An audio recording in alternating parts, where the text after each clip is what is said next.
নমস্কাৰ বন্ধু বান্ধৱীসকল, মোৰ এই চেনেলৰ অন্য এটা ভিডিঅ'লৈ আপোনালোকক স্বাগতম জনাইছোঁ। নিশ্চয় গম পাইছে, আছাম HSLC ৰিজাল্ট ঘোষণা কৰিলে। আপোনালোকে নিশ্চয় গম পাইছে, বৰ্তমান আছাম হায়াৰ ছেকেণ্ডেৰী ৰিজাল্ট ঘোষণা কৰিবলৈ বাকী আছে। দুদিনমান দেৰি হ'ব বুলি কালি ডক্টৰ ৰণোজ পেগু ডাঙৰীয়াই উল্লেখ কৰিছিল, কিন্তু বৰ্তমান আপোনালোকৰ বাবে আপডেট আহি গৈছে।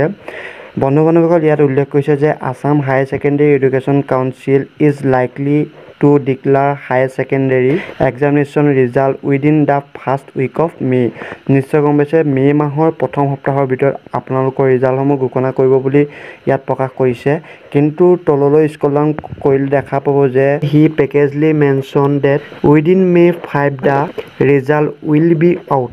নিশ্চয় ইয়াত উল্লেখ কৰিছে মে' মাহৰ 5 তাৰিখৰ ভিতৰত আপোনালোকৰ এই ৰিজাল্টসমূহ ঘোষণা কৰিব সঠিকভাৱে। নিশ্চয় ইয়াত এইটো বুলিয়ে উল্লেখ কৰিছে। এইবেলি ষ্টুডেণ্ট বেছি হোৱাৰ বাবে অলপ দিন দেৰি হৈছে বুলি কালি ডক্টৰ ৰণোজ পেগু ডাঙৰীয়াই উল্লেখ কৰিছিল, কিন্তু ইয়াত উল্লেখ কৰিছে যে মে' মাহৰ 5 তাৰিখে আপোনালোকৰ বাবে এই ৰিজাল্টসমূহ আউট কৰি দিব, অৰ্থাৎ ৰিজাল্টসমূহ ঘোষণা কৰিব।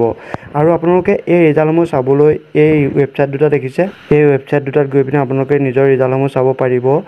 এই ভিডিঅ'ৰ ডেছক্ৰিপশ্যনতে ইয়াৰ লিংক দিয়া থাকিব, তাত গৈ আপোনালোকে ভালদৰে ৰিজাল্টসমূহ চাই ল'ব পাৰিব।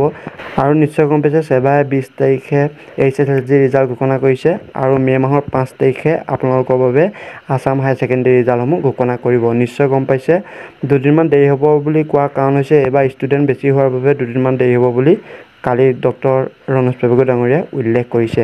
বন্ধু বান্ধৱীসকল, যিমান পাৰে ভিডিঅ'টো আপোনালোকে শ্বেয়াৰ কৰক। মে' মাহৰ 5 তাৰিখে আপোনালোকৰ বাবে ৰিজাল্টসমূহ ঘোষণা কৰিব আহি গৈছে। এইটো আছিল এটা সৰু ভিডিঅ'। যদিও ভিডিঅ' চাই ভাল হৈছে, প্লিজ এটা লাইক কৰক আৰু বন্ধু বান্ধৱীসকলক শ্বেয়াৰ কৰক। ধন্যবাদ।